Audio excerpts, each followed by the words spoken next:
à tous et bienvenue à cette webconférence qui portera aujourd'hui sur le Lean Service, améliorer la performance de vos processus. Donc pour ceux qui ne me connaissent pas, je me présente, je suis Camille Lambert, je suis chargée de projet marketing digital au sein de la société XL Group et aujourd'hui la session sera animée par deux de nos consultants qui sont Sylvie Gallo et Pierre Bonardin. Bonjour à tous. Enchanté, bonjour à tous. Du coup, pour commencer, voilà, on vous affiche le sommaire de cette webconférence. Je ne vais pas le détailler, je laisserai Sylvie le faire juste après. Moi, pour commencer, je vais juste vous donner quelques petites règles. Pour le confort de tous, vous avez pu le voir, vos micros et vos caméras sont coupés. Ça permet aux personnes qui ont un petit peu moins de connexion de pouvoir suivre la webconférence correctement. Pour ce qui est des questions, vous pouvez les poser à tout moment via le petit module de conversation où vous êtes déjà en train de nous dire bonjour. Donc, n'hésitez pas à poser vos questions au fil de l'eau et les animateurs y répondront au fil de l'eau. Pour ce qui est des slides et du replay, vous recevrez un mail lundi dans la journée avec tous les éléments. Je continue en vous présentant brièvement la société XL Group. Alors, nous sommes un cabinet de conseil et de formation spécialisé dans le domaine de l'excellence opérationnelle. Nous sommes implantés en France depuis 35 ans et nous avons une filiale en Suisse depuis 2014. En France, nous sommes présents à Paris, à Grenoble, à Reims, à Lorient et également à Lille. Voilà, écoutez, je ne vais pas en dire plus et je vais maintenant laisser la parole à Sylvie et à Pierre et je vous souhaite à tous une excellente webconférence. Bonjour à tous. Avant de vous parler du sommaire d'aujourd'hui sur l'amélioration de performance dans les services, je voudrais profiter de l'occasion qui m'est donnée pour faire un petit coucou à mon collègue Jean-Louis Théron, dont c'est l'anniversaire aujourd'hui, qui est retraité maintenant, heureux retraité d'XL. Et voilà, je lui souhaite une très agréable journée avec un beau gâteau et toutes les bulles de champagne qui vont avec. Alors aujourd'hui, au menu, nous avons l'introduction qu'a faite Camille. On a déjà, on va définir quelques bases, on va rappeler quelques bases sur c'est quoi le service, de quoi on parle quand on parle du monde du service. On reverra aussi des bases sur l'excellence opérationnelle et puis voilà, savoir de quoi on parle quand on parle d'excellence opérationnelle, les trois principales composantes de cette démarche d'amélioration. Les spécificités pardon, de l'excellence opérationnelle dans les services. Pierre vous présentera quelques exemples concrets de ce qu'on peut voir dans des projets qui nous sont montrés. Il vous parlera aussi de la performance dans les services, comment est-ce qu'on la mesure, comment est-ce qu'on peut détecter des choses intéressantes dans nos données. Et puis, je vous reparlerai des conditions de réussite pour que cette démarche puisse s'appliquer. Et on terminera par des questions-réponses, mais que vous pouvez envoyer au fur et à mesure pendant la discussion. Vos micros sont coupés, mais par le chat, comme l'a dit Camille, vous pouvez nous poser quelques questions et on se fera une joie d'y répondre au fil de l'eau. Qu'est-ce qu'on entend par service? C'est quelque chose d'assez flou. On parle de secteur tertiaire dans notre jargon économique. Dans le tertiaire, on a ce qui est marchand, hein, comme le commerce, le transport, les activités financières, voilà, des activités de services rendus aux particuliers. Donc ça, c'est le tertiaire principalement marchand. On a aussi du tertiaire non marchand, comme l'administration publique, l'hôpital, la santé, enfin oui, tout ce qui touche à la santé, les actions sociales. Et puis, il ne faut pas oublier que dans les industries manufacturières, on a aussi une partie service qui est tous les services qu'on appelle en général le support, qui viennent aider à une production et qui ne sont pas réellement intégrés dans la valeur ajoutée de la production ou qui sont souvent désynchronisés par rapport à un flux de production. Et on a un peu tendance à les oublier dans les entreprises et il serait bien de les réintégrer dans les centres d'intérêt et dans les discussions d'excellence opérationnelle dans les entreprises. Le besoin de performance dans les entreprises, il y a déjà beaucoup de choses qui vous ont été dites le mois dernier par mes collègues Cyril Bourdon et Laurent Bervet. On a décidé avec Pierre de ne pas vous refaire la présentation du mois dernier, même si leur présentation était sur la performance dans le secteur manufacturier. Vous changez les mots manufacturier en service et vous devriez avoir les mêmes problématiques et les mêmes préoccupations, à savoir que dans les services aussi, on a un monde changeant, on a de la compétition, on a un besoin de performance accrue, on a un besoin de stratégie claire. Le but, que ce soit du service ou de l'industrie, c'est de se démarquer par rapport à la concurrence et d'arriver à se démarquer. Ce qu'il faut savoir, c'est que le tertiaire passe souvent en second plan dans les centres d'intérêt des entreprises, mais que bizarrement, ce secteur tertiaire, il représente quand même les 2/3, on va dire, même plus, quasiment les 3/4 du secteur économique en France. Il faut savoir que le secteur manufacturier a bien fondu depuis les années 90 avec les délocalisations. Et il y a eu un renforcement des activités de service. Et on a malheureusement peut-être gardé cette focalisation, amélioration de performance dans les secteurs manufacturiers, alors que les principales sources de marge économique se trouvent dans les services. Donc, il est grand temps de réintégrer ces notions de service dans nos considérations du quotidien. Et pour ça, il y a des méthodes d'amélioration qui existent et que l'on peut tout à fait appliquer. Donc, on va parler un peu excellence opérationnelle et essayer de voir ce que ça concerne. Alors, quand on parle excellence opérationnelle, les plus aguerris d'entre vous, peut-être, auront en tête le lean manufacturing, avec ses détracteurs et ses laudateurs. Le lean manufacturing, en gros, on schématise ça par la chasse au gaspillage, le fait de tous s'intégrer dans une démarche d'amélioration continue et de rechercher ensemble à casser les barrières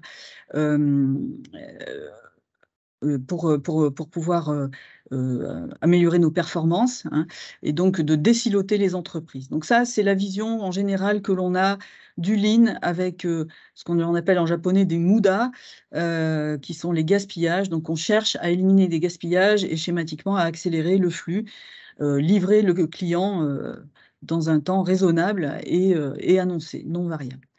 Mais on oublie aussi que l'excellence opérationnelle, elle a deux autres composantes, qui sont le Six Sigma et la théorie des contraintes. Le Six Sigma qui est une méthode de résolution de problèmes qui traite la variation par méthode statistique, hein, elle traite la variation des indicateurs.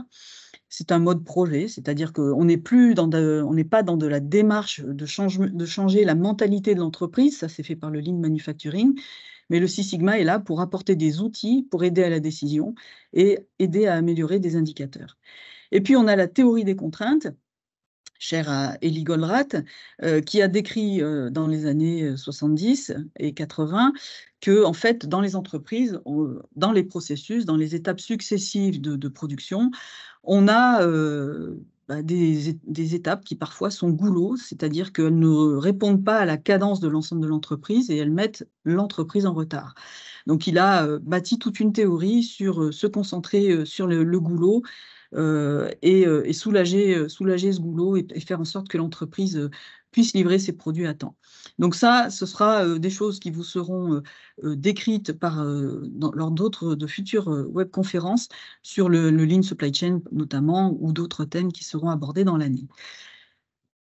Donc, quand on parle Lean, Six Sigma et théorie des contraintes, en fait, schématiquement, on parle de Muda, les gaspillages, on parle de Mura, la variabilité pour le Six Sigma, et on parle de Muri, le stress, hein, ces fameuses contraintes et goulots d'étranglement que l'on a dans les entreprises. Et si on veut vraiment faire de l'excellence opérationnelle, il n'y a pas de frontière imperméable, moi je fais du Six Sigma, moi je fais du Lean, moi je fais de la théorie des contraintes. Si on veut vraiment être performant dans les services, il faut arriver à rendre ces frontières poreuses et à faire en sorte que ces démarches puissent s'enrichir les unes les autres. Ensuite, dans les contextes et les enjeux, donc les programmes d'excellence opérationnelle, bien sûr, ils ont démarré dans l'industrie parce qu'en fait, dans l'industrie, c'est entre guillemets facile de voir des gaspillages. On voit les taux de rebut, on voit les processus, hein, ce sont des machines qui se succèdent et on voit des tôles, si on prend l'exemple de Toyota qui est à l'origine du Lean Manufacturing, on voit des tôles qui deviennent des voitures, hein, donc on voit la transformation se faire. Et pour General Electric, qui a été l'entreprise qui a popularisé le Six Sigma qui vient de chez Motorola. Chez Motorola, on voyait des microprocesseurs se monter. Chez General Electric, on a vu d'autres systèmes de production se faire. Et donc, on voit une matière première qui, petit à petit, étape après étape, est transformée en produit fini attendu par le client. C'est la définition du processus. Donc, pourquoi ces démarches ont démarré dans l'industrie? Parce que les processus sont faciles à voir, entre guillemets. Mais on a aussi des processus dans les services. Et dans l'excellence opérationnelle, quand on regarde les objectifs de l'excellence opérationnelle, c'est retenir les clients existants déjà. Hein, on a des clients, donc on va tout faire pour les garder. On va réduire nos non-qualités et les réclamations clients, ça aide à les garder. Et puis ça aide à s'améliorer. On va réduire nos délais de réponse. Pareil, on va aller dans la satisfaction. On va augmenter nos parts de marché, puisque les clients seront contents, ils vont rester, et par bouche à oreille, la renommée de l'entreprise va se faire. Et on va réduire nos coûts internes, puisque comme on sera amélioré, on aura besoin de mettre moins d'efforts dans la réalisation du produit attendu par le client, du produit ou du service attendu par le client.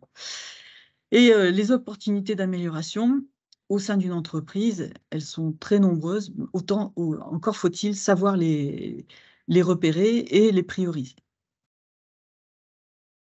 Qu'on parle d'industrie ou qu'on parle de service, on a de toute façon 4 axes d'amélioration qui sont le SQDC, sécurité et sérénité, la qualité des produits ou des services, les délais de livraison au client ou de mise à disposition pour le client, et la conséquence de ces 3 premiers conduit à des coûts maîtrisés. Les coûts sont la conséquence d'une amélioration de sérénité, sécurité. Hein, si j'arrive le matin au travail et que je n'ai pas à me dire attention, là, il ne faudra pas que je mette les doigts là, attention à ma tête, attention les escaliers, attention ceci, attention cela. J'ai confiance que le soir, en repartant, j'aurai tous mes doigts, tous mes orteils, et que j'arriverai encore à marcher. Ça va faire du temps de cerveau disponible pour autre chose. Cette autre chose, ça va être la concentration que j'aurai sur mon travail, et si je suis plus concentrée sur mon travail, je vais en améliorer la qualité. En faisant quelques projets d'amélioration de la qualité, en ayant amélioré la sécurité, sérénité et la qualité, vu que la qualité sera améliorée, je vais améliorer les délais, puisque je n'ai pas à avoir à refaire, reprendre, retrier tous ces termes en re que l'on a dans nos jargons, hein, et je vais pouvoir livrer plus vite mon produit au client. Et si j'ai la sécurité, sérénité, qualité et délai qui sont améliorés, par conséquent, les coûts se trouveront améliorés. Mais par exemple, démarrer la démarche, alors bien sûr, toutes les entreprises veulent avoir des coûts améliorés, mais si je dis je veux gagner 10 000 € ce mois-ci, bon, on peut très bien dire que je ferme un service, je vais gagner 10 000 € par mois, et puis voilà, j'aurais gagné l'affaire, alors qu'en fermant un service, je vais me priver de compétences qui sont utiles pour l'entreprise. Donc les coûts ne sont pas la première intention, comme diraient les médecins, hein, donc les coûts sont la conséquence de ce qui précède. Et c'est quelque chose qu'on a tendance à oublier, et courir après les coûts font souvent prendre de mauvaises décisions aux entreprises. Et je l'ai dit un peu plus tôt, des gaspillages, des variabilités, des contraintes, on en a un peu partout dans les entreprises. C'est ce qui fait le bonheur de se lever le matin et qui motive à se challenger au quotidien. Et c'est forcément, devant cette multitude d'activités ou de choses à améliorer, il va falloir prioriser. Et ce que vous présentez, mes collègues, le mois dernier sur l'industrie s'applique tout à fait au service. C'est que quand on représente la maison Toyota de la qualité, enfin de l'amélioration de performance, on a un socle qui est savoir travailler ensemble, quels sont les rôles et responsabilités dans l'entreprise, qui sont mes fournisseurs, quels sont mes processus. D'accord, ça c'est le socle. On connaît les services, on sait qui vient faire quoi. Là-dessus, on a 2 piliers, 2 murs qui se montent, qui sont, si je prends à gauche les flux et à droite la qualité. Et il faut bien se rappeler que cet outil nous vient du Japon et qu'ils ont un peu tendance à lire de droite à gauche. Donc, ils mettent d'abord la qualité et ensuite les flux à améliorer. Donc, une fois qu'on tient ces deux-là, livrer vite, pardon, c'est bien, mais livrer bien, c'est mieux, d'accord. Se concentrer sur la rapidité de livraison, si c'est pour livrer 100% de taux de non-qualité, ça ne vaudra peut-être pas la peine, les clients ne seront pas plus satisfaits. Donc, on essaye de faire fonctionner en bonne intelligence ces deux piliers, et de là, on obtiendra, on pourra du coup monter le toit de la maison, qui est l'éthique, la vision à 3 à 5 ans, dans quel ordre de marche on va fonctionner.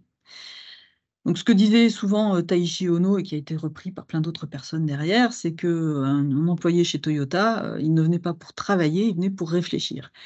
Donc, ça veut dire qu'on va aller solliciter, au-delà des outils, on va demander aux gens de signaler les imperfections qu'ils constatent ou les irritants qu'ils constatent à leur poste de travail, et on va les impliquer dans les démarches d'amélioration. Parce qu'une démarche d'amélioration qui est faite sans les acteurs du métier risque d'avoir du mal à se faire adopter. Donc, ce qu'on cherche à faire, c'est d'impliquer les gens dans leurs améliorations et leur montrer qu'ils ont la main, bien sûr en discutant, en débattant et en cherchant la meilleure solution possible, mais on cherche à impliquer les gens parce que c'est eux sur le terrain qui sont le plus à même de voir les dérives qui surviennent. Et bien sûr, quand on va faire ces priorités d'action, il va falloir se baser sur des informations, et on va essayer de sortir autant que possible du subjectif et aller vers du factuel. Et pour aller dans le factuel, il n'y a rien de mieux que de faire de la mesure et de regarder quels sont les indicateurs pertinents. Alors, il faut limiter le nombre d'indicateurs. Sur un fichier Excel, on peut mettre 1 million de lignes, donc je ne suis pas sûre qu'on arrive à piloter 1 million d'indicateurs, mais voilà, il faut définir quels sont les indicateurs critiques par service et les piloter, et mesurer ces indicateurs régulièrement de façon à pouvoir réajuster la conduite et régler les aléas au fur et à mesure de leur survenue. Donc, ne s'améliore que ce qui se mesure, ne se mesure que ce qui se comprend, et ne se comprend que ce qui se décrit et se partage. Et on a à peu près là, dans ces 3 phrases-là, la démarche excellence opérationnelle. Si on ne quantifie pas, on ne pourra pas améliorer nos performances. Et c'est souvent dans les services les difficultés que l'on a, c'est que les indicateurs restent du domaine du trop, il y a plein. Et ne partez pas surtout, mais avec Pierre, on a décidé de vous parler un peu statistique, parce que c'est un mot qui fait peur et qui est souvent mal perçu, alors que les statistiques, en fait, ne sont là que pour aider à la décision. Et en fait, quand on parle de statistiques, on parle tout simplement d'un constat, c'est que voilà, on a en général, ce qui nous intéresse, c'est la population, c'est un lot, c'est les activités au mois ou à l'année d'une entreprise. Ces informations au mois ou à l'année vont être constituées d'individus, c'est-à-dire que chaque jour, j'aurais eu telle performance. Les petits cailloux faisant les grands rochers, ou les petits ruisseaux faisant les grandes rivières. Donc, ces individus sont mesurés, mais si je mesure un individu, je vais avoir l'image de la journée ou de la maille que j'ai mesurée, mais ça ne sera peut-être pas très, très instructif. On pourra toujours me dire, c'est un aléa, ça s'est passé aujourd'hui pour telle et telle raison. Ce qui nous intéresse, c'est connaître la population, le grand cercle bleu. Et pour connaître la population, il faudrait mesurer la totalité, 100% des individus. Ça coûte cher, ça prend du temps, donc c'est en général irréalisable. Et ce qu'on fait souvent, c'est qu'on prend un échantillon. Je suis sûre qu'en disant ce mot d'échantillon, il vous vient en tête des sondages dont on entend parler lors des élections, un échantillon représentatif de la population. Et bien voilà, on y est. Il faut choisir une taille d'échantillon, pas trop grosse parce que ça prend du temps et ça coûte cher, mais pas trop petite non plus, parce que sinon, on va manquer d'informations. Donc, les statistiques sont là pour nous aider à faire ce choix entre le « il y a trop » ou « il n'y a pas assez », et pouvoir prendre des décisions sur une quantité fiable de données.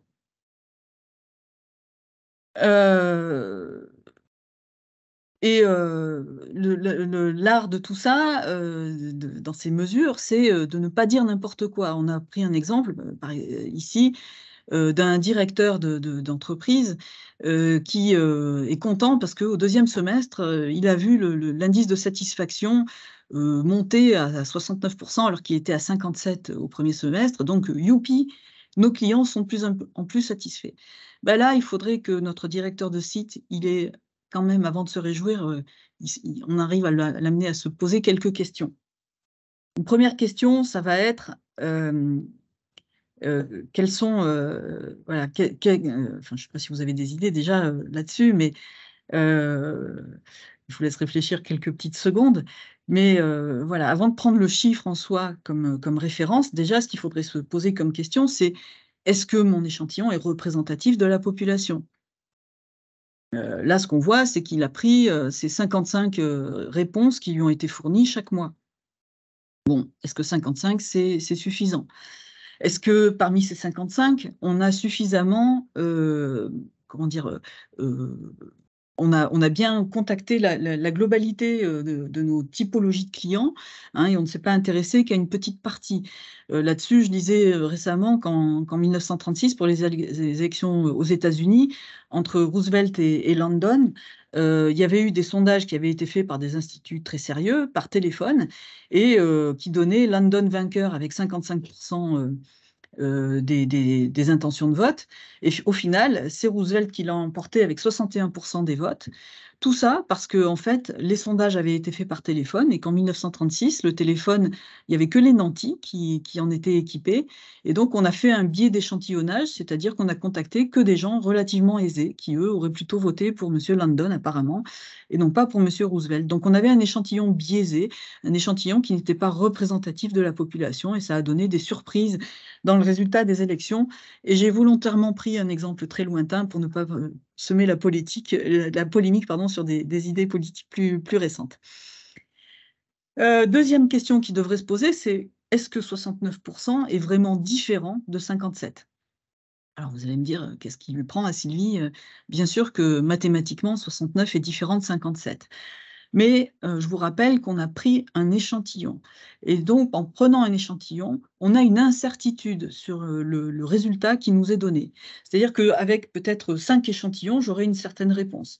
Si je prends 10 échantillons, j'aurai une autre réponse. Si j'en prends 100, j'aurai encore une autre réponse. Donc, à chaque fois qu'on considère un échantillon, on est susceptible de commettre une erreur. Et pour ne pas dire de bêtises, les statisticiens définissent un intervalle de confiance, c'est-à-dire qu'aucun institut de sondage ne vous dira machin va obtenir 55% des voix ou 63% des voix. Il va vous dire, je suis 95% confiant que le taux de gens votant pour cette personne-là, ayant l'intention de voter pour cette personne-là, est entre telle valeur et telle valeur. C'est ce qu'on appelle un intervalle de confiance, et tous les statisticiens vous donneront des réponses par intervalle de confiance et non pas par valeur seule isolée, qui par définition n'est pas tout à fait exacte. Donc ici, quand on fait le calcul sur 55 résultats sur un taux à 69%, vous voyez l'intervalle de confiance qui apparaît à l'écran. Hein, en fait, on part de 55% en bas pour aller jusqu'à plus de 80% sur la valeur haute. Donc, toute proportion obtenue entre ce 55% et ce 80 et quelques indique qu'en fait, il n'y a pas de véritable changement dans l'opinion des gens. Donc, vous voyez qu'au début, on aurait pu faire des bonds sur sa chaise en se disant « Super, nos clients sont de plus en plus contents de nos produits », sauf que statistiquement, on démontre qu'en fait, ce n'est pas certain. D'accord ? Il y a un doute. On n'a pas le droit, en tout cas, d'affirmer qu'ils sont plus contents. On a toujours un doute qui subsiste. Donc voilà un exemple de ce que les statistiques peuvent apporter comme aide à la décision.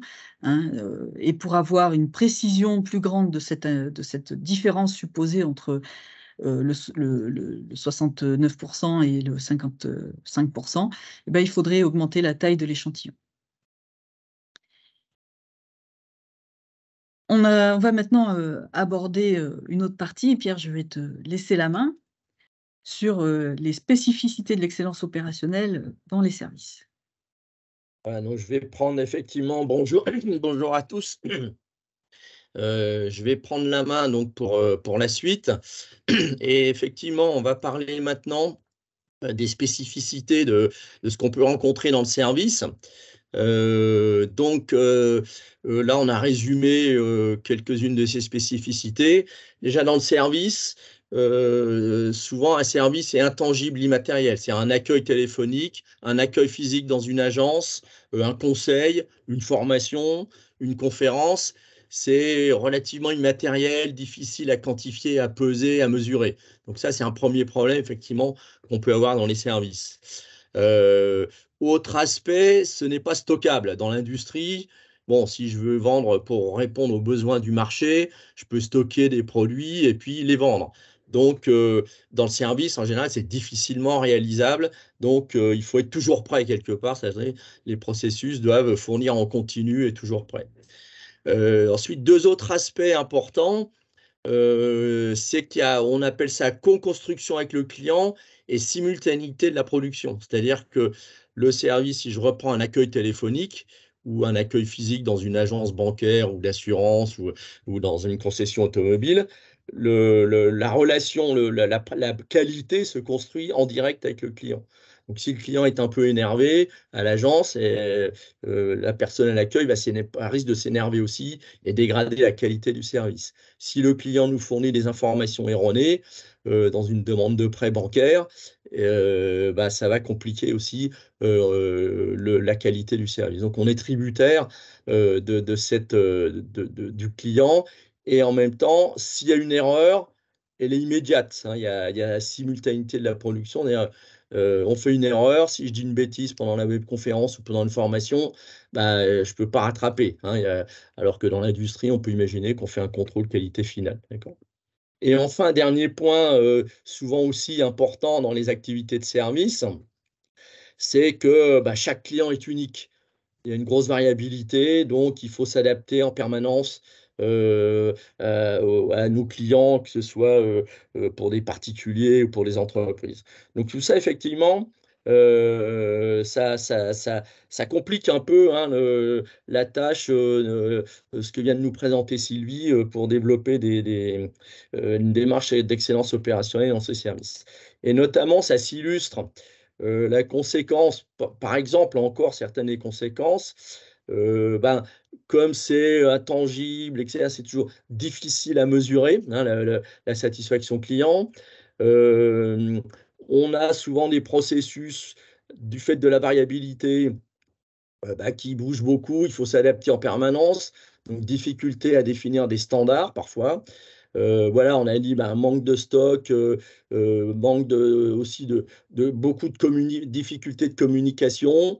On va avoir aussi avoir des indicateurs de mesure sur la performance, ce n'est pas toujours évident, d'accord, hein. On va avoir souvent des délais, beaucoup de facteurs humains qui vont compliquer. L'organisation du process, définir les rôles et responsabilités, puisqu'il faut en permanence s'adapter, ça ne va pas toujours être évident. Parfois, beaucoup de lourdeur administrative dans certains services, certaines prestations. Et puis, effectivement, souvent, là, je crois que Sylvie l'a dit un peu au début tout à l'heure, notamment pour les processus support, on va privilégier l'industrie, on va mettre des moyens pour améliorer le produit industriel et pas toujours les activités de service. Alors, il y a un exemple qu'on cite souvent, hein, dans l'industrie pharmaceutique, c'est le cas des dossiers de l'eau, c'est-à-dire qu'on accélère la fabrication des médicaments, des produits, et finalement, on néglige parfois le fait que pour un produit, il faut un dossier de l'eau qui permette sa mise sur le marché, et on perd du temps dans ce processus-là, et ça bloque les produits pharmaceutiques en stock, et on ne peut pas les livrer parce qu'on a trop privilégié l'industriel et négligé le côté plutôt administratif. Donc, ces caractéristiques du service compliquent effectivement quand même, hein, ces approches d'excellence opérationnelle que vient de vous présenter Sylvie. Alors, et par ailleurs, dans notre métier, moi, j'adore ce dessin que je montre souvent dans nos missions de conseil. C'est-à-dire, on me dit, quand on va chez un client, je dis, il faudrait peut-être réfléchir un peu là, est-ce qu'on ne peut pas mieux faire? Et notamment dans le service, on me dit, non, on n'a pas le temps, hein. On n'a pas le temps, on est débordé, il faut répondre rapidement aux clients, on a plein de dossiers, etc. Donc, il est clair qu'à un moment donné, il faut se poser, il faut prendre du recul, réfléchir et être capable de traiter nos problèmes. Et culturellement, on peut constater, bon, dans les entreprises industrielles, on commence à savoir le faire et c'est probablement une des premières conditions qu'il va falloir trouver du temps pour résoudre nos problèmes. Sinon, on continue avec nos roues carrées et ça risque d'être un peu compliqué. Alors, maintenant, ce que je vous propose, c'est de voir comment finalement améliorer la performance dans ces services. En prenant en compte ce qu'on vient de dire, quelles démarches on peut implanter pour augmenter la performance dans nos services. Alors, on va s'appuyer pour ça sur un outil qui s'appelle le DMAIC, qui est un outil de base, notamment du Lean Six Sigma et de toute démarche d'amélioration, qui ressemble un peu au PDCA, au Plan Do Check Act, mais un petit peu plus poussé. Et donc, alors pour rappel, j'imagine peut-être vous savez ce que ça veut dire. Enfin, D, c'est définir le problème. M, mesurer, analyser. I comme innover, améliorer. Et C comme, alors en anglais c'est control, mais c'est contrôler, plutôt pérenniser, garantir que les solutions mises en œuvre vont être permanentes. D'accord. Donc cette démarche DMAIC, qui est très puissante pour améliorer la performance des services. On va l'illustrer, je vous propose de l'illustrer par la suite avec certains outils, des exemples d'outils en fait, qu'on a utilisés chez différents clients pour améliorer la performance des services. Alors, premier outil qui se retrouverait dans le D, dans la phase définir, c'est première chose, bien connaître les attentes des clients. On a vu que ce n'était pas toujours évident, que c'est un petit peu difficile. Donc, on a des outils de l'excellence opérationnelle tels que la VOC. Alors, VOC, ça veut dire Voice of Customer, voix du client, ou un autre outil qui s'appelle le diagramme de canaux, qui est un peu plus poussé pour essayer d'améliorer la satisfaction des clients. Donc, par exemple, sur un processus de diffusion d'annonces immobilières, un travail assez poussé sur cette VOC, cette voix du client, permet de mettre en évidence les caractéristiques critiques. Qu'est-ce que le client veut vraiment? Qu'est-ce qui va pousser sa satisfaction? Bon, là, par exemple, ce qui est classé en 1, je ne sais pas si vous voyez correctement l'image, mais c'est son délai. Je veux que mon annonce immobilière soit diffusée rapidement, en moins d'une heure. Je veux que mon annonce soit complète, qu'il n'y ait pas d'erreur, et que les photos que j'ai mises dans mon annonce soient correctement diffusées. Donc ça nous permet, on a les 3 priorités sur lesquelles on va travailler pour le client, malgré une offre de service un peu complexe quand même. D'accord. Autre exemple, dans un processus support de gestion administrative dans la distribution, que veut le client? Donc le diagramme de canaux nous dit, donc il y a ce qu'on appelle les fonctions obligatoires implicites, c'est en l'occurrence le client dans de la gestion administrative, il veut que voilà, ses commandes soient bien gérées, qu'il ait une facture, bon, des trucs assez basiques. S'il n'a pas ça, il va être très, très, très mécontent. D'accord. Ça, c'est ce qu'on appelle les fonctions obligatoires. En fonction proportionnelle, on dit il veut des rapports réguliers, plus il en a, plus il est content. Donc, il veut des rapports d'activité sur son chiffre d'affaires, ses dépenses, etc. Et après, on a ce qu'on appelle les fonctions attractives, l'effet waouh, souvent on dit ça. Ah, en plus, tiens, si on lui gérait ses stocks et s'il avait une traçabilité garantie de ses bouteilles, en l'occurrence là, il serait très content. Voilà. Donc, premier exemple d'outils qui marchent de manière très performante dans le service, ces outils Voice of Customer, VOC et Canaux, qui nous permettent de bien comprendre ce que veut le client, ce qui est déjà la condition principale pour l'excellence opérationnelle. J'espère que là-dessus, on est bien d'accord. Ensuite, autre outil des marques, donc on connaît maintenant on appelle ça dans le Lean Six Sigma des Y, c'est un peu notre jargon. C'est ce que veut le client, c'est Y égale F de X, c'est ce qu'on veut améliorer.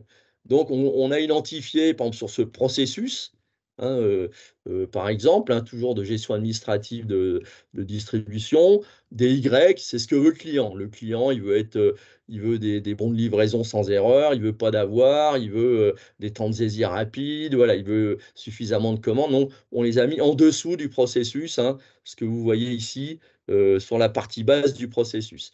Et une autre démarche intéressante en phase définir, c'est d'identifier ce qu'on appelle les facteurs influents, les XI.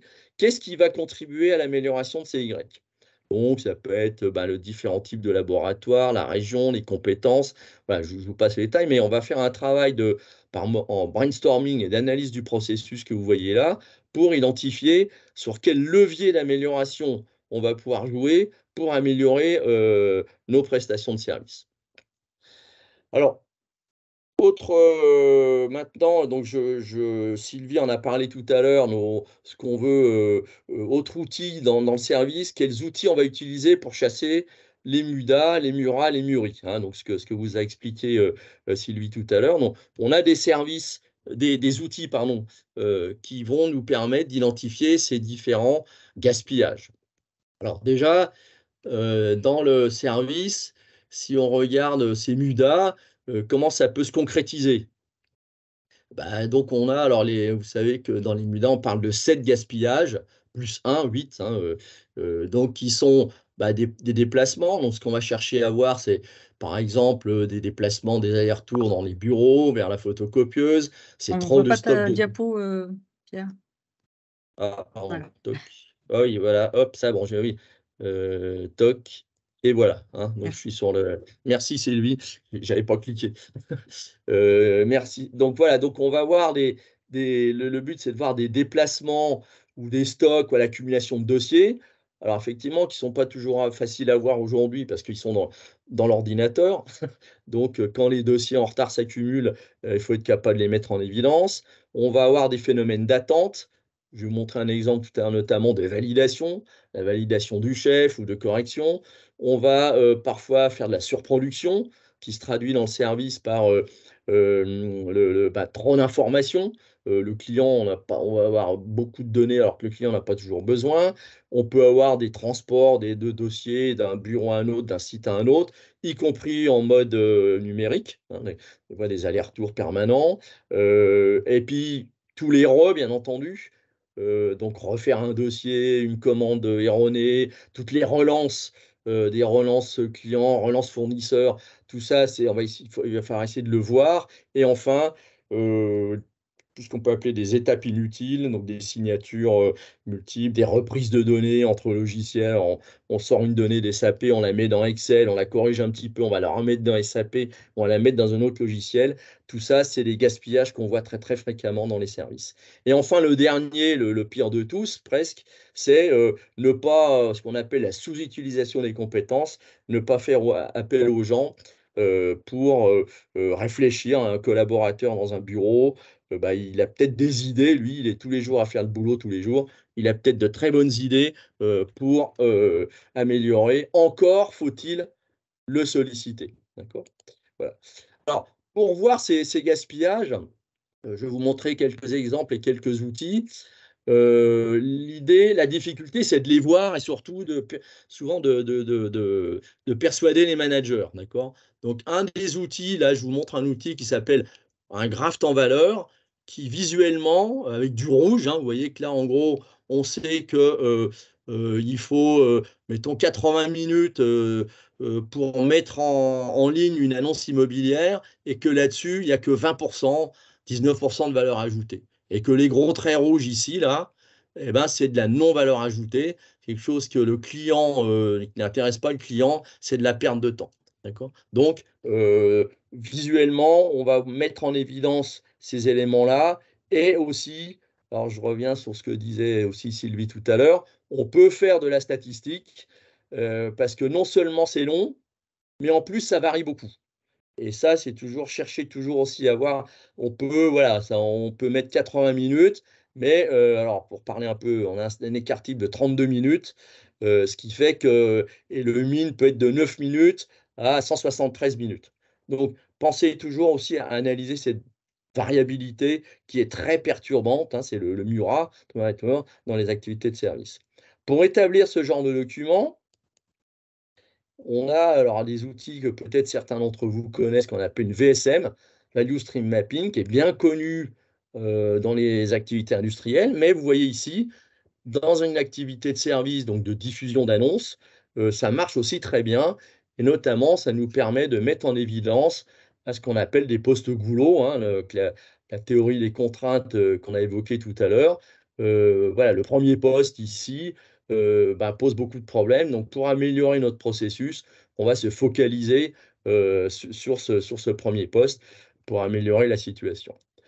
Si on veut descendre un peu plus dans le détail, ou dans certains cas, on a aussi un autre outil qui marche très bien dans les services, là par exemple dans une société d'assurance, qui est le diagramme de flux, qui est un outil aussi collectif, qui permet avec une équipe sur les traitements de dossiers d'assurance, hein, de faire un constat sur comment ça se passe aujourd'hui, quels sont, vous voyez que les petits papiers rouges, là, les petits post-it rouges, c'est ce qu'on appelle des irritants, qui nous font perdre beaucoup de temps, qui nous énervent, hein, voilà, leur nom en principe dit bien ce que ça veut dire, qui vont nous permettre de voir effectivement qu'on a aussi un poste-goulot et que les dossiers s'accumulent, et qui vont permettre un diagnostic partagé par toute l'équipe, et même qu'on va pouvoir montrer aussi au comité de direction pour décider vers quelles améliorations il faut faire. Donc cet outil-là, il est on l'utilise très fréquemment dans les services et c'est vraiment un outil très, très intéressant. Après, si on descend dans le détail, un autre outil qui marche très bien dans les services, qu'on appelle ça, c'est l'analyse de déroulement, d'accord? L'analyse de déroulement, alors peut-être que là encore, vous n'arrivez pas à lire ce qui a marqué, mais dans la première colonne, on rentre dans le détail pour un courrier, d'accord? Donc, il faut aller dans telle application, se déplacer, etc. Donc, toutes les tâches que vous voyez ici sur cette colonne sont extrêmement détaillées. Et ensuite, on va identifier qu'est-ce qui a de la valeur ajoutée, c'est-à-dire qui intéresse le client, et qu'est-ce qui est de la non-valeur ajoutée en rouge ici, qu'est-ce qui ne sert à rien a priori pour le client. Et donc, on va quantifier, c'est des outils aussi de quantification, d'accord? Donc là, ça nous permet de dire qu'il faut à peu près 30 minutes pour faire un courrier et qu'il y a 32% de tâches à valeur ajoutée et 66% d'efficience, d'accord? Donc, ça nous permet d'identifier de manière quantifiée les tâches qu'on va essayer d'éliminer, en fait, d'accord? Et ça se synthétise par finalement ce genre de constat qui dit qu'en gros, alors on peut encore même améliorer les 30 minutes, mais qu'il faut 30 minutes pour faire un courrier et 6 jours pour l'envoyer, d'accord? Donc ce qui est vraiment, voilà, mais qu'est-ce qui se passe, hein? Si vous montrez ça au chef, il dit: «Mais qu'est-ce que vous foutez?» Et bien ce qui se passe, c'est qu'on a 3 jours, en gros souvent, par exemple dans ce cas-là, c'est des validations. Donc là, très facilement, pratiquement, on a 4 jours pour valider le dossier. Donc, on peut très bien gagner pratiquement 3-4 jours assez facilement et envoyer un courrier en 2 jours. D'accord. Donc, ces outils VSM, diagramme de flux, analyse de déroulement permettent de voir en fait, hein, l'excellence opérationnelle, mais aussi de voir les défauts, de voir ce qui ne va pas, de les quantifier et de pouvoir les traiter derrière. Alors pour terminer cette partie outils, hein, vraiment sur des outils, là encore, hein, je complète, je vais dans le sens de ce que disait Sylvie tout à l'heure. Ne pas avoir peur de la statistique, un peu d'analyse de données.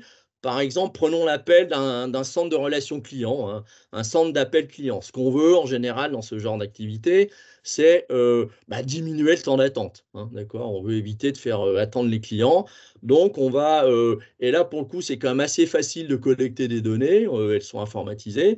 Donc, on va utiliser des outils de représentation graphique statistique pour mettre en évidence, par exemple, des cycles. Tiens, c'est bizarre, voilà, on voit qu'il y a des cycles pour mettre en évidence la dispersion des données, voilà, et des valeurs un peu bizarres, donc ce qu'on a entouré en rouge ici, donc qui vont nous permettre toutes ces valeurs un peu bizarres, c'est potentiellement des actions d'amélioration qu'on va pouvoir dérouler, et ça nous permet également de dire, bon, supposons que le but, ce soit de répondre en moins de 5 minutes.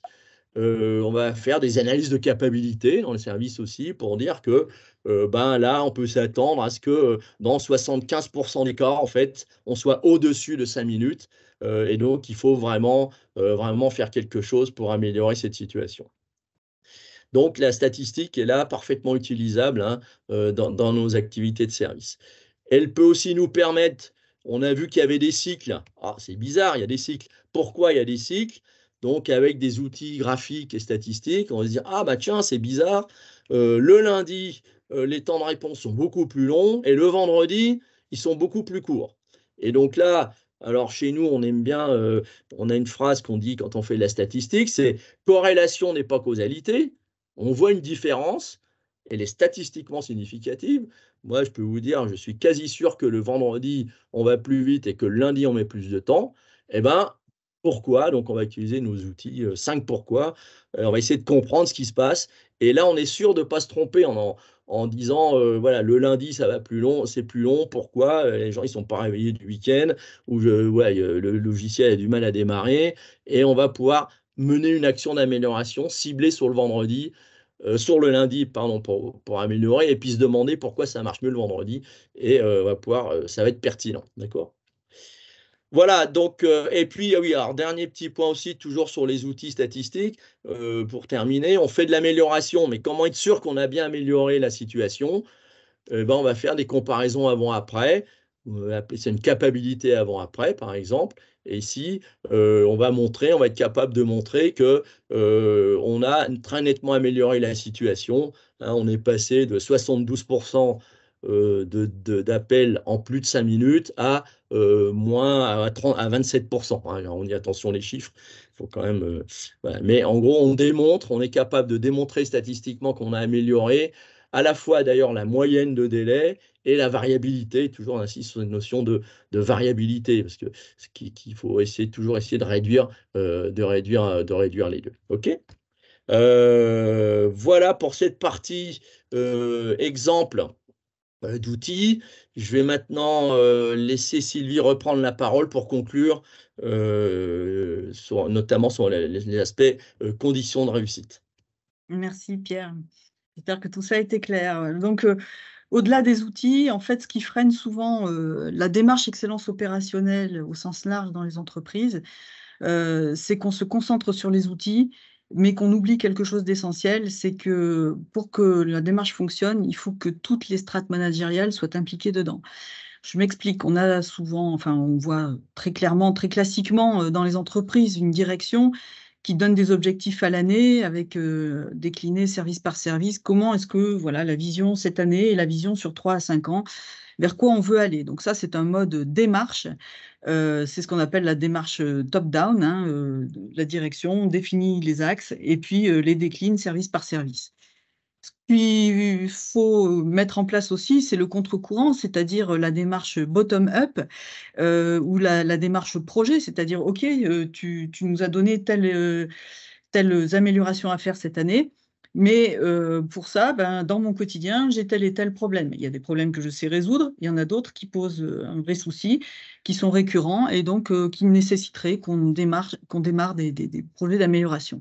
Donc il faut ces deux flux montants et descendants pour que l'entreprise soit vraiment dans l'excellence opérationnelle. Et j'insiste vraiment sur le fait que on est vraiment dans une démarche sur toutes les strates managériales.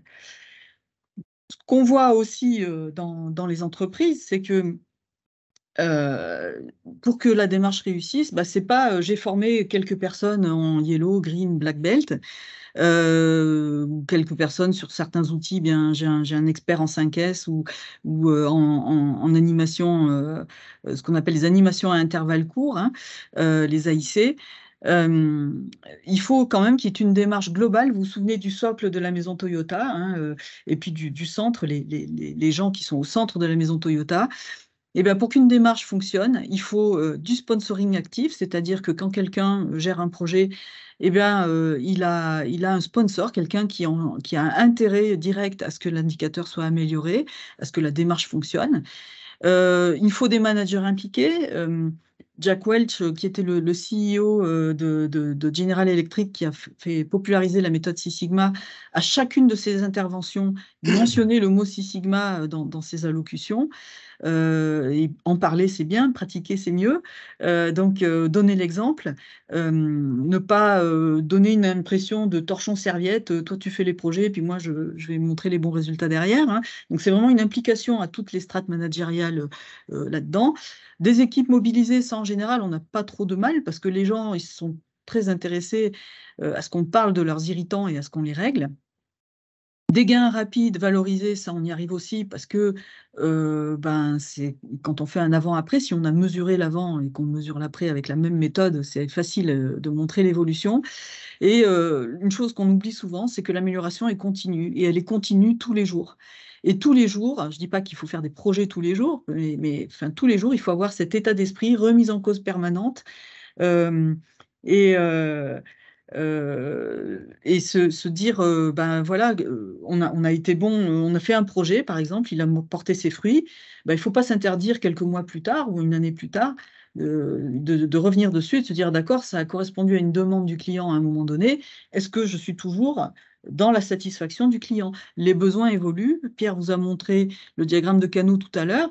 Ce qui a été démontré par Noriaki Kano, c'est que les besoins, les effets waouh deviennent petit à petit, au fil des années, des effets proportionnels qui deviennent petit à petit des caractéristiques de base.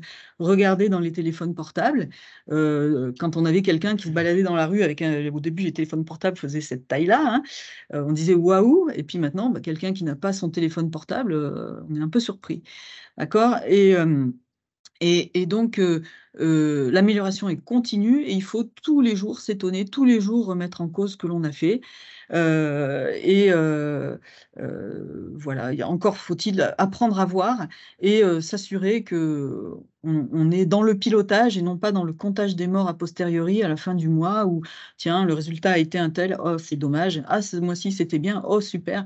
Mais voilà, il faut piloter et pouvoir essayer d'anticiper les aléas que malheureusement on connaît tous. Voilà, c'était une présentation assez succincte de ce qu'on peut faire. Je ne saurais, et Pierre, je pense, sera du même avis que moi, je ne saurais que vous recommander d'assister à nos formations, que ce soit en logistique, en ligne ou en Six Sigma. Donc, n'hésitez pas à aller consulter notre site internet pour voir vos offres. Et je passe la parole à Camille, à moins que vous ayez des questions auxquelles on n'aurait pas répondu dans le fil de discussion. Eh ben, merci. Il y a une question là, ouais, Ouais. le lean, je sais pas, moi, il est, oui, ça démarre. Je pense que les réponses, enfin, c'est un peu ce qu'on disait tout à l'heure, hein, le pourquoi il n'est pas très développé. Il y a quand même des difficultés, hein, liées, voilà, à l'intelligibilité du service, la difficulté de mesure, je pense aussi culturellement. Donc, c'est peut-être pour ça aujourd'hui que et puis là, il y a aussi le côté qu'on a dit aussi priorité au produit, à la prod, finalement, qui fait que. Mais ça commence, ça se développe. Oui, Voilà, ça on se en voit développe dans pas les mal, hein. hôpitaux, Ouais, ouais, enfin, ok. on Ouais, en voit pas mal, hein, dans les centres de radiologie, des choses comme ça. Pour tout ce qui est gestion de file d'attente, c'est ouais. des choses qui sont bien ancrées. Et je dirais que la difficulté, demander à quelqu'un dans les services de vous décrire son travail, la personne va vous dire, oula, mais moi, ça change tous les jours. Donc, la notion de l'appartenance à un processus est difficile à capter dans les services. Et je pense que c'est par là qu'il faudrait attaquer. Et il y a le facteur humain. Alors, il y a aussi quand même un risque majeur. Attention au bon lean, c'est-à-dire que, alors si je caricature un peu, dans certaines entreprises, quand on parle du lean, on entend suppression d'emplois, hein. Donc, il y a une mauvaise image du lean.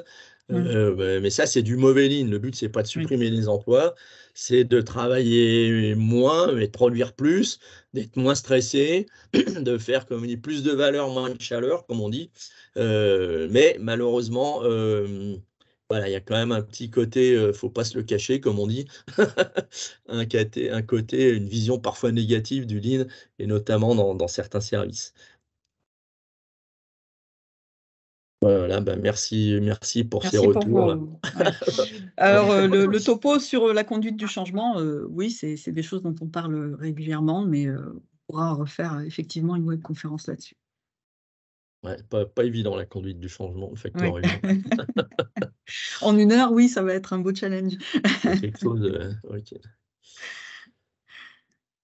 Et bah, Ouais, parfait. Est-ce qu'on a fait le tour des questions? Je crois, non? Ah, j'en ai Parce pas que- laissé passer, je pense. Il ne me Non, semble non, pas non. que vous en ayez laissé passer, On effectivement. avait quelqu'un de très actif dans la conversation aussi, donc il n'y avait plus beaucoup de travail à faire. Bon, bah, parfait. De toute façon, dans tous les cas, hésitez pas, hein, là, c'est l'espace, d'1 heure, la webconférence, mais dans tous les cas, à la fin, on vous mettra une petite slide avec un lien sur notre site, sur nos réseaux sociaux. Donc vous pouvez toujours nous contacter si vous avez d'autres questions et on y répondra avec plaisir. En plus, vous avez tous, mon mail parce que vous avez reçu l'invitation via mon mail. Donc n'hésitez pas à envoyer vos questions et je les transférerai avec plaisir. Je Écoutez, peux genre pour répondre aussi. terminer pour terminer, je vais juste vous afficher cette, petite slide qui va vous donner les dates de nos prochaines webconférences. Du coup, nous aurons une webconférence le 12 mai sur le Lean Innovation, stabiliser le développement de vos nouveaux produits et services. Et nous aurons une webconférence le 23 juin sur, le Lean Supply Chain, optimiser votre chaîne de valeur. Voilà, c'est les 2 prochaines webconf, qui vont arriver, rapidement parce que la prochaine, elle est, le 12 mai. Ensuite, on aura une petite, trêve, estivale puisqu'en juillet, août, nous n'aurons pas de webconférence et on reprendra ensuite en septembre. Voilà, du coup, je vous affiche cette petite dernière slide où vous avez le lien sur le site internet, le lien vers les réseaux sociaux et n'hésitez pas sinon à m'écrire, en direct si vous avez des questions et je les transférerai à Sylvie et à Pierre. Voilà, je pense qu'on peut conclure, là-dessus. Merci à tous pour votre, participation. Merci Sylvie et Pierre pour cette super animation et je vous souhaite à tous un très bon appétit. Merci, bon week-end à tous. Merci de votre attention. Merci à tous. Bon week-end. Ouais. Bon vendredi, bon week-end.